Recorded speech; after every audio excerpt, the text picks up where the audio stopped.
A serial killer might be the subject of a horror film or the antagonist of a skilled detective. At the very least, we expect him to be an easy and suitable target for fear and outrage. Certainly he should not and cannot be the handsome, witty, attractive center of a comedy. Tell that to writer-director Robert Hamer and the cast and crew of Kind Hearts and Coronets, one of the most insidiously funny and deceptively playful movies ever made. We're encouraged to enjoy it with the same carefree pleasure we would have with a good meal among close friends.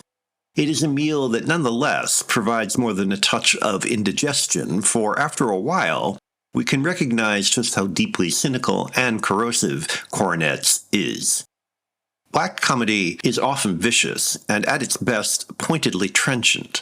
It seldom is executed with the airy insouciance of a graceful, well-honed epigram. As Coronets follows Louis Mazzini, Dennis Price, in his murderous, relentless quest to inherit an aristocratic title, the mayhem is treated as a delicious, ever so delightful joke. Far from diluting the critique, that acerbic, delicately reserved polish makes the satire all the more biting. The objects of Louis's malevolence are his relations in the Gascoigne family. Because his mother married quote-unquote beneath her, the Gascoignes do not acknowledge Louis exists. With the exception of his mother, all of the Gascoignes are portrayed by Alec Guinness in a justly famous tour de force of comic impersonation. While some of the humor derives from the callous stupidity of the Gascoignes, my favorite moment occurs when Louis dispatches his suffragette cousin by shooting down her hot air balloon with a bow and arrow. Hamer astutely allows at least two of them to be both likable and kind.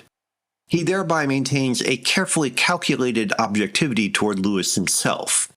Indeed, Louis may be one of the most deeply ambiguous protagonists ever to drive a movie.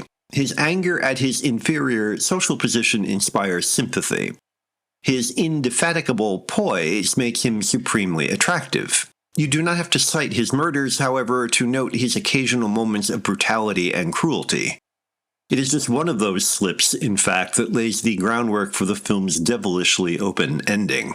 That distance and wry understatement give Coronets its satirical power. For all Louis's wit, refinement, and charm, and the surface appeal of the Victorian period recreation, the film depicts a world dominated by self-interest, snobbery, hypocrisy, and complacency. Anything is excusable so long as one acts properly.